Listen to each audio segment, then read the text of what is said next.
오늘은 거친 바다에서 좋은 뱃사공이 나온다. 거친 바다에서 좋은 뱃사공이 나온다라는 제목으로 하나님의 말씀을 살펴보겠습니다. 나의 끝 예수님의 시작이라는 책이 있습니다. 이 책에 보면 이런 내용이 나옵니다. 목사님이 페이스북에 이런 글을 올렸다고 합니다. 땡땡땡땡 때 예수님의 실제를 만났다. 뭐뭐한 때 예수님의 실제를 만났다. 그러자 몇 시간 만에 수백 개의 답글이 올라왔다고 합니다.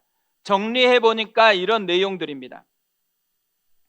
더는 어찌할 도리가 없었을 때, 내 힘으로 문제를 해결할 수 없다는 사실을 인정해야만 했을 때, 아무데도 기댈 곳이 없었을 때, 나를 아는 모든 사람이 내게 등을 돌렸을 때, 말기암으로 몇 개월밖에 살지 못한다는 청천벽력 같은 통보를 받았을 때, 남편이 다른 여자와 바람나서 집을 나갔을 때, 중독을 이겨낼 수 있다는 자신감을 완전히 상실했을 때, 이혼 서류가 날아왔을 때, 우울증이 참기 힘들 만큼 깊어졌을 때, 30년 동안 청춘 바쳐 일했던 직장에서 아무 대책도 없이 쫓겨났을 때, 남편이 자동차 사고로 세상을 떠났을 때, 초음파 검사로 태아의 심장 박동이 멈춘 것을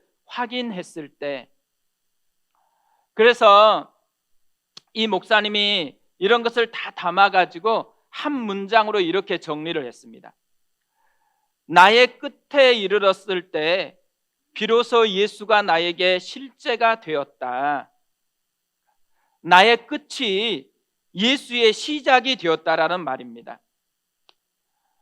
근데 모두가 이 말을 공감할까요? 사실 저는 종종 반대인 경우를 보게 되어집니다. 나의 끝이 오히려 예수의 끝이 되는 경우입니다. 평안하고 문제가 없었을 때는 신앙이 괜찮아 보여요. 하지만 어려움이 생기니까 흔들리기 시작하더니만 신앙의 흔적을 완전히 지워버리는 것입니다. 그러니까 자기의 끝이 예수의 끝이 되어버린 거죠. 이런 분들을 볼 때는 정말 안타깝거든요. 하지만 많은 경우는요, 이 말이 진짜 맞는 것 같아요. 어려움 때문에 더 깊이 하나님을 만나는 분들을 많이 보기 때문에 그렇습니다. 나의 끝이 진짜 예수의 시작이 된 것이죠. 어디서 이런 차이가 생겨났을까요? 하버드 대학교 심리학 교수신데요, 많은 사람들을 연구한 결과 윌리엄 제임스 교수는 이 차이가 어디서 나왔는지를 발견하게 된 거예요.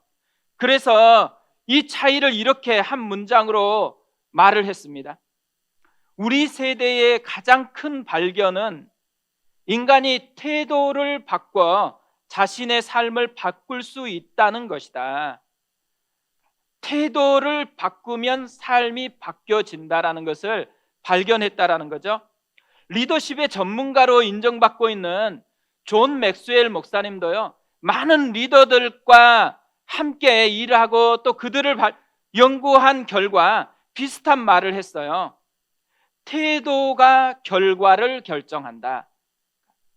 환경이 아니라 태도라는 거죠. 나의 끝이라는 환경 때문에 예수의 끝이 된 게 아니에요. 환경 때문에 예수의 시작이 된 게 아니라는 거예요. 태도 때문이라는 거죠. 환경 때문에 망하는 게 아니라 태도 때문에 망한다라는 거예요. 환경 때문에 성공한 게 아니라는 거예요. 실제로는 태도가 좋아서 성공한다라는 거죠. 오늘 말씀도 보면요, 이것을 우리에게 보여주고 있다고 생각합니다. 사실 오늘 말씀을 크게 보면은 왕으로 제비 뽑아졌던 사울이 진짜 왕으로 등장하는 이야기예요. 근데 전쟁 이야기로 시작을 합니다. 암몬 왕이 길리앗 야베스에 쳐들어왔습니다. 야베스 사람들이요, 항복하겠다라는 거예요.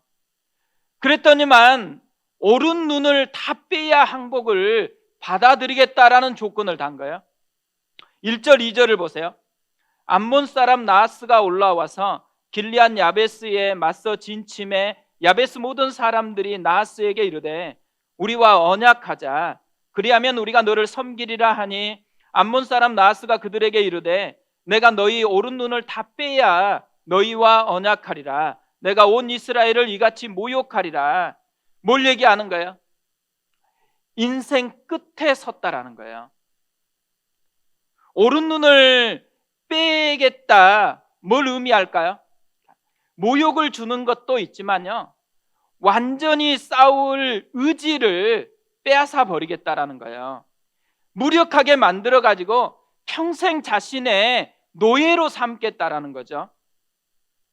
근데 오늘 말씀을 보면요, 이 나하스라는 사람 이름의 의미를 보면 독특한 것을 우리가 깨닫게 되어져요.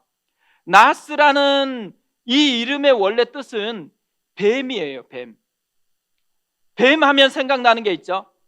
창세기에 나오는 뱀, 마귀를 상징하는 거잖아요. 그러니까 마귀의 목적은 이렇게 다 똑같다라는 거예요.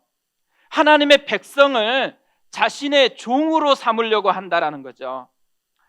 이것을 보면요, 마귀가 진짜 두려워하는 것이 무엇인지를 우리가 알게 되어져요. 우리가 하나님이 계획하신 원래 모습으로 사는 거예요. 하나님의 자녀답게 사는 거고 왕 같은 제사장으로 사는 거예요. 지난주에 특별 새벽 예배를 드렸잖아요. 기도하는데 계속해서 사도행전 1장 8절 말씀이 생각이 나는 거예요. 오직 성령이 너희에게 임하시면 너희가 권능을 받고 예루살렘과 온 유대와 사마리아와 땅끝까지 이르러 내 증인이 되리라 하시니라. 이게 하나님께서 원래 원하시는 우리의 모습이라는 거예요. 그냥 교회를 다니고 예배 드리는 것, 또 봉사하는 것, 참 귀한 거죠. 근데 그게 전부가 아니라는 거예요. 하나님이 가지고 있는 우리를 향한 꿈은 훨씬 위대하다라는 거예요. 성령의 능력을 받아서 예루살렘과 온 유대와 사마리아와 땅끝까지 이르러서 예수의 복음을 증거하는 사람이라는 거예요. 세상을 변화시키는 사람. 세상 속에 들어가서 마귀에게 사로잡힌 영혼을 건져내는 영적 전사가 되는 거라는 거죠. 마귀는요, 이런 원래대로 우리가 사는 것을 원치 않는다라는 거예요. 그래서 계속해서 장난치는 게 있어요. 어떤 장난을 치겠어요? 예수의 증인이 되는 영광과 축복을 자꾸만 부담스러운 것으로 바꾸는 거라는 거예요. 그것뿐만 아니에요. 또 이런 예수의 증인이 되는 것을 특별한 사람이 하는 것이라고 그렇게 여기게 만들어 버렸다라는 거죠. 새 생명 축제잖아요, 축제. 그런데 새 생명 하면 뭐가 생각나요? 새 생명 축제가 생각나는 게 아니고 새 생명 왕부담의 날 이렇게 여기는 분들이 굉장히 많아요. 전도 엄청 부담스러운 말인 것이죠. 우리가 이번에 또 새 생명 축제를 해요. 우리가 교회가 설립되고 첫 번째 새 생명 축제부터 진짜 안 믿는 분들이 오셔가지고 예수님을 경험하게 되는 그런 은혜를 매년마다 우리에게 허락해 주셨습니다. 근데 이번에도 새 생명 축제를 해요. 근데 왜 새 생명 축제를 하고 싶을까요? 전도가 목적이 아니에요. 1번은 전도하고 싶은 게 아니에요. 진짜 이 새 생명 축제에서 맛보고 싶은 건 뭐냐면 원래 우리의 모습이 뭔지를 회복하는 거예요. 우리가 누려야 될 진짜 모습을 다시 회복하는 것, 이게 새 생명 축제를 진행하는 가장 근원적인 의도입니다. 오늘 말씀도 보세요. 끝이었는데 인생의 끝에서 놀라운 일이 일어나기 시작합니다. 11절에 이렇게 되어 있습니다. 이튿날 사울이 백성을 3대로 나누고 새벽에 적진 한 가운데로 들어가서 날이 더울 때까지 암몬 사람들을 치매, 남은 자가 다 흩어져서 둘도 함께 한 자가 없었더라. 승리를 경험해요. 끝에서 오히려 승리를 맛보고 하나님의 자녀다움을 다시 회복합니다. 그것뿐 아니에요. 이런 일이 야베스 사람에게만 일어난 게 아니고 사울에게도 일어났다라고 이야기를 합니다. 5절에 보면 사울이 뭘 하고 있는지를 이렇게 이야기합니다. 마침 사울이 밭에서 소를 몰고 오다가 이르되 백성이 무슨 일로 우느냐 하니 그들이 야베스 사람의 말을 전하니라. 그러니까 소를 몰고 왔대요. 농사 일을 하고 있다라는 거죠. 근데 이때 사울은 원래 어떤 신분이에요? 미스바에서 공개적으로 왕으로 뽑혔어요. 왕으로 세움을 받았어요. 왕으로 뽑히고 세움 받았다. 그러면 뭘 해야 돼요? 원래 하던 농사일도 멈추고 본격적으로 왕국의 조직을 만들어서 통치하기 시작해야 되는 거잖아요. 근데 예전처럼 농사 짓는 것으로 돌아가 버렸다라는 거예요. 이 끝같은 상황에서요, 놀랍게도 사울을 농부에서 진짜 왕의 모습으로 변화시키고 있다라는 것입니다. 무엇이 이런 변화를 만들었을까요? 저는 오늘 말씀을 묵상하다가 답을 발견했는데요. 답도 마찬가지로 태도인 거예요. 태도가 이런 변화를 만들어냈다라는 것입니다. 그래서 오늘은 이런 변화를 만들어내었던 태도를 좀 살펴보려고 그래요. 어려움을 승리로 바꾸는 태도입니다. 첫 번째로는요, 믿음을 붙잡는 것이라는 거예요. 예수님은 믿음을 굉장히 강조하셨습니다. 믿으면 하나님의 영광을 보리라. 너희 믿음이 너를 구원하였느니라. 그뿐 아니에요. 마태복음 17장 20절에서는 이렇게 말씀을 하세요. 만일 너희에게 믿음이 겨자씨 한 알만큼만 있어도 이 산을 명하여 여기서 저기로 옮겨지라 하면 옮겨질 것이요 또 너희가 못할 것이 없으리라. 큰 믿음이 아니에요. 엄청난 걸 요구한 게 아니고 겨자씨 한 알 같은 작은 믿음입니다. 그것만 있어도 엄청난 하나님의 역사를 경험하게 될 것이라는 거예요. 믿음이 변화를 만들어내는 통로라는 것이죠. 근데 이게요, 야베스 사람들에게 일어났다라는 거예요. 그렇다고 야베스 사람들이 처음부터 막 믿음을 붙잡고 산 게 아니에요. 처음에는 계산을 했습니다. 암몬 사람들이 쳐들어왔어요. 숫자 계산해보고 상황을 계산해보니까 게임이 안 되는 거예요. 그래서 바로 항복하겠다고 선언을 했어요.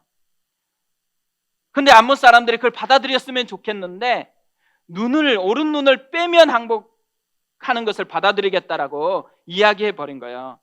그래서 어떻게 해요? 3절을 보세요. 야베스 장로들이 그에게 이르되 우리가 이랫동안 말미를 주어 우리가 이스라엘 온 지역에 전령들을 보내게 하라. 만일 우리를 구원할 자가 없으면 네게 나아가리라 하니라. 이랫동안 말미를 달라고 부탁을 했어요.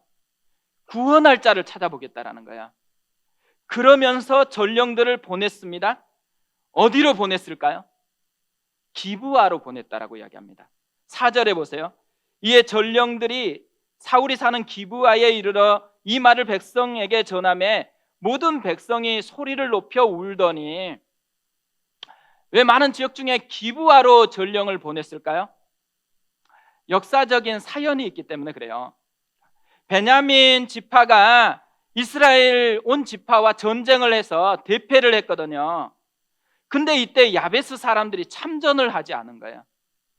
그래서 이스라엘 모든 지파가요, 열받아 가지고 야베스까지 쳐버린 거예요. 그래서 이 야베스의 여자들하고 베냐민 지파의 남은 남자들을 강제로 결혼을 시켜버렸습니다. 이때부터 기브아는 남이 아니고 야베스의 가족이 되어버린 거예요. 그래서 가족이기 때문에 또 생각나서 갔다라는 거죠. 근데 오늘 성경을 보면요, 이것에 포커스가 있는 게 아니에요. 성경은 엉뚱한 것에 포커스를 두고서 이들의 기브아의 전령을 보냈다 그럽니다. 성경이 포커스로 삼는 게 뭐예요? 사울이 기브아에 있기 때문이라는 거예요. 그래서 성경은 기브아에 보낸 이유를 이렇게 이야기를 해요. 사울이 사는 기브아. 사울이 기브아에 살고 있었기 때문에 보냈다라는 거죠. 사울이 누구예요? 하나님께서 왕으로 세운 사람이잖아요. 이 말은 뭘 의미해요? 사울을 의지하겠다라는 말이 아니에요. 사울을 통해서 역사하실 하나님을 의지하겠다라는 거죠. 계산을 버리고 믿음을 붙잡았다라는 것입니다. 믿음은 우리가 되게 많이 들어본 말이잖아요. 믿음이 뭐라고 생각하세요? 믿음은요, 눈을 바꾸는 거예요. 요한복음 3장 16절에 보면 모든 사람이 좋아하는 말씀이 나와요. 하나님이 세상을 이처럼 사랑하사 독생자를 주셨으니 이는 그를 믿는 자마다 멸망하지 않고 영생을 얻게 하려 하심이라. 멸망하지 않는 게 믿는 것이래요. 믿음이 멸망을 해서 영생으로 바꿔놓는 거라고 얘기하잖아요. 그런데 바로 앞에 있는 14절 15절에 보면 이렇게 말씀을 합니다. 모세가 광야에서 뱀을 든 것 같이 인자도 들려야 하리니 이는 그를 믿는 자마다 영생을 얻게 하려 하심이니라. 믿음하고 뭘 연결하고 있냐면 광야에서 뱀을 든 사건을 연결시키고 있다는 거예요. 광야에서 뱀을 든 사건이 뭐예요? 광야에서 이스라엘 백성이 불순종했어요. 그러다가 죽게 되었어요. 그때 롯뱀을 만들어서 이 롯뱀을 보는 사람마다 살게 만든 사건이에요. 뭘 의미해요? 믿음은 보는 것을 바꾸는 거라는 거예요.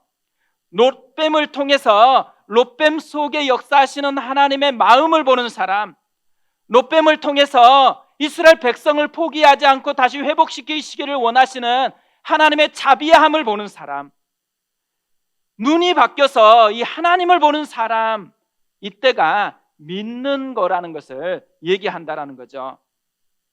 야베스 사람들이 이것을 했다라는 것입니다. 눈을 바꿨어요. 상황만 보던 눈에서 사울을 통해서 역사하실 하나님을 보는 것으로 바꿨습니다. 우리가 그리스도인이잖아요. 그리스도인은요, 상황이 그렇게 중요한 사람 아니에요. 상황이 얼마나 크고 우리를 두렵게 하냐, 이게 별로 안 중요해요. 암이 얼마나 깊이 들었느냐, 또 우리가 경제적으로 갑자기 얼마나 어려움을 겪게 되었냐, 관계 문제가 얼마나 심각해졌냐, 우리는 자꾸 상황의 깊이나 상황의 크기에 관심을 쏟을 때가 많은데 그리스도인은 그게 중요한 사람이 아니라는 거예요. 그리스도인은 뭐가 중요해요? 상황보다 하나님을 보느냐 안 보느냐가 중요하다라는 거예요. 상황을 다스리고 계시는 하나님을 볼 수만 있다 그러면 상황이 아무리 커도 아무 문제가 생기지 않아요. 그런데 하나님을 보는 눈이 어두워지면 아주 작은 일에도 호들갑을 떨고 두려워 헤맬 수밖에 없는 게 인생이라는 것이죠. 놀라운 것은요, 이렇게 눈을 들어 하나님을 보기 시작할 때 대반전의 역사가 일어난다라는 거예요. 믿음을 붙잡으니까 이들에게 일어났던 축복이 있다라는 거예요. 첫 번째로는요, 지혜예요. 지혜. 10절을 보세요. 야베스 사람들이 이에 이르되 우리가 내일 너희에게 나아가리니 너희 생각에 좋을 대로 우리에게 다 행하라 하니라. 이스라엘이 전쟁에 참여하겠다는 소식을 들으니까 야베스 사람들이요, 아람 사람들에게 이렇게 전했다라는 거예요. 내가 내일 너희에게 나아가리라. 어떤 의미로 전했겠어요? 아무리 구원자 찾아봐도 없어가지고 할 수 없이 눈이 빠지더라도 항복하겠다, 이런 의미처럼 전달한 거예요. 뭘 원해요?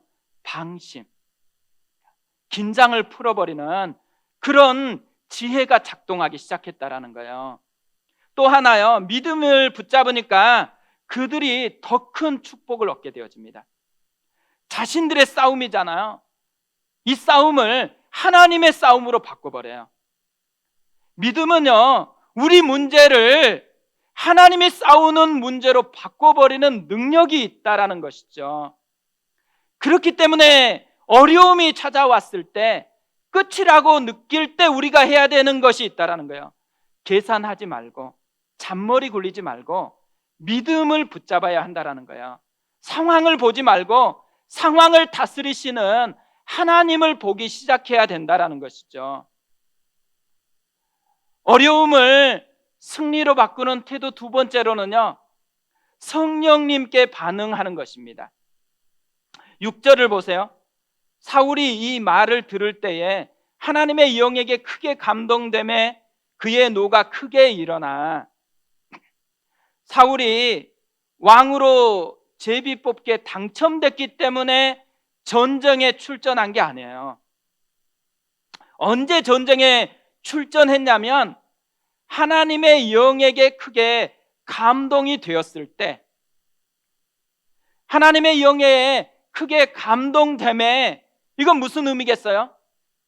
자기 감정이 아니라 하나님의 영에게 반응하기 시작할 때라는 말이에요.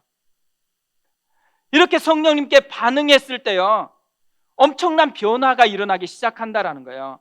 사울에게 진짜 큰 변화가 일어납니다. 맨 먼저 일어난 변화가 뭐냐면 내면 세계가 변화되었다라는 거예요. 그의 노가 크게 일어납니다. 왜 이렇게 크게 분노하고 있을까요? 하나님의 분노가 사울의 분노가 되었기 때문에 그래요. 또 백성들의 아픔이 자신의 아픔으로 품어졌기 때문에 이렇게 분노하고 있다라는 거예요.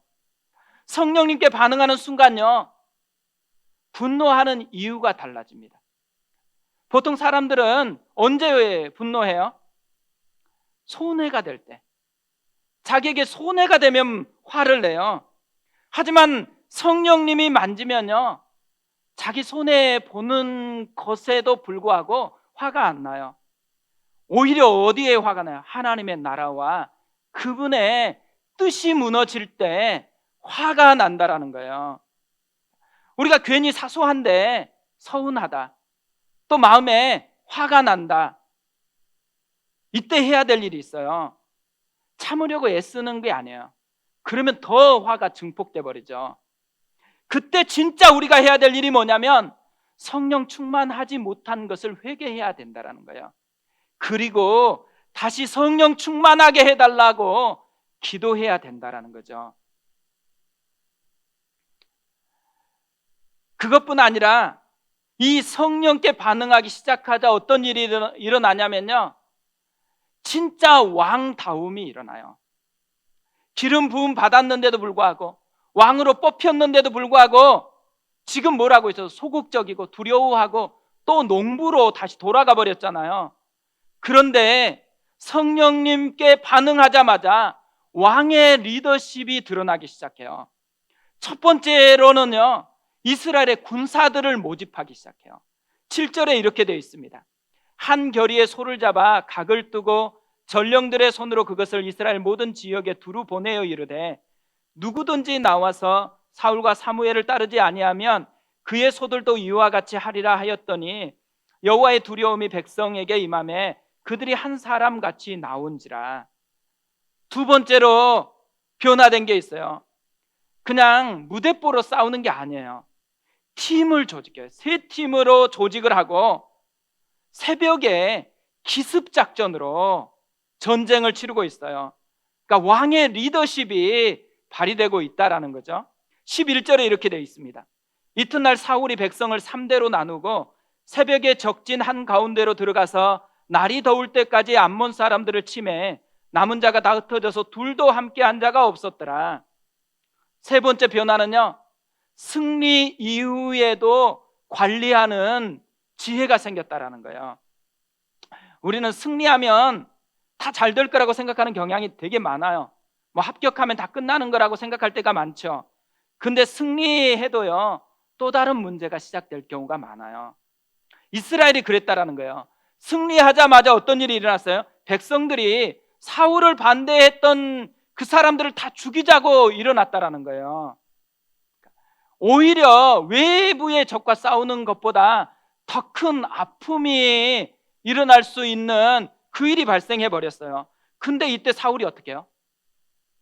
반대했던 그 사람마저 자신의 백성으로 품어내는 역사가 일어나기 시작했습니다.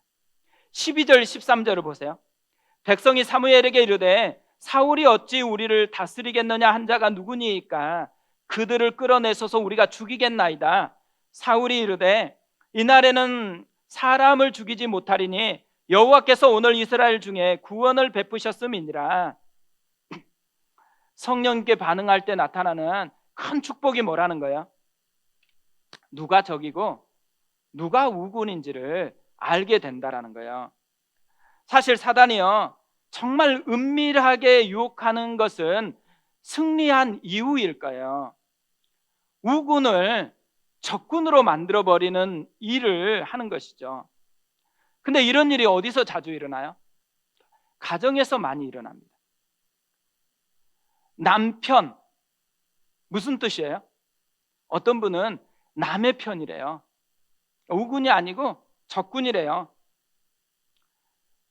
남편이 적군인 가정은 진짜 불행해요. 남편은 적이 아니에요. 하나님이 한 몸이 되라고 우군으로 짝지어준 사람이죠. 자녀들 문제가 많이 일어나요. 크면서 사춘기 겪고 뭐 다 힘들어요. 그러면 어떻게 보여요? 그렇게 사랑하는 우군이 적군처럼 느껴질 때가 있는 거죠.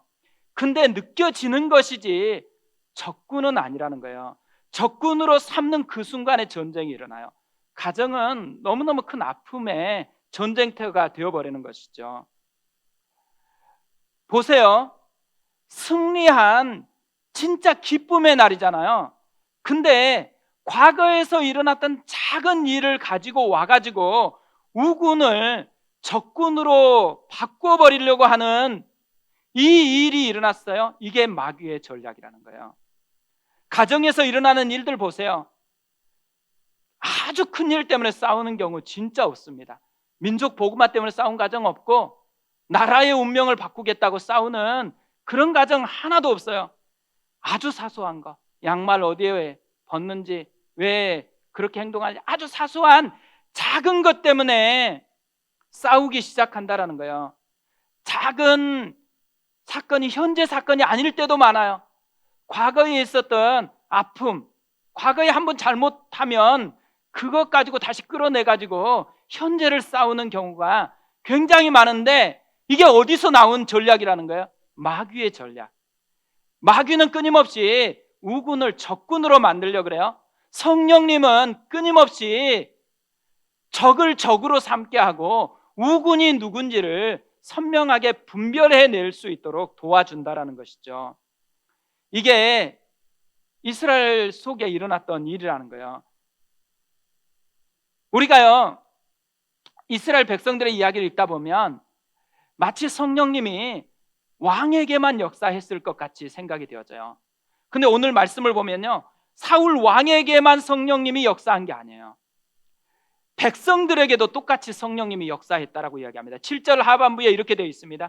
여호와의 두려움이 백성에게 임함에 그들이 한 사람같이 나온지라. 여호와의 두려움이 뭐겠어요? 성령님의 임재가 만들어내는 여운이잖아요. 사울 왕뿐만 아니라 백성들도 하나님의 임재를 느끼면서 성령님께 반응을 했어요. 그래서 두려워서 숨어버린 게 아니고 힘을 내서 전장에 참여하게 됐다라는 거죠. 그뿐만 아니에요. 형제들의 아픔을 남몰라라 한 게 아니고 형제들의 아픔을 자기의 아픔으로 여기고서 출전을 하게 되었다라는 것입니다.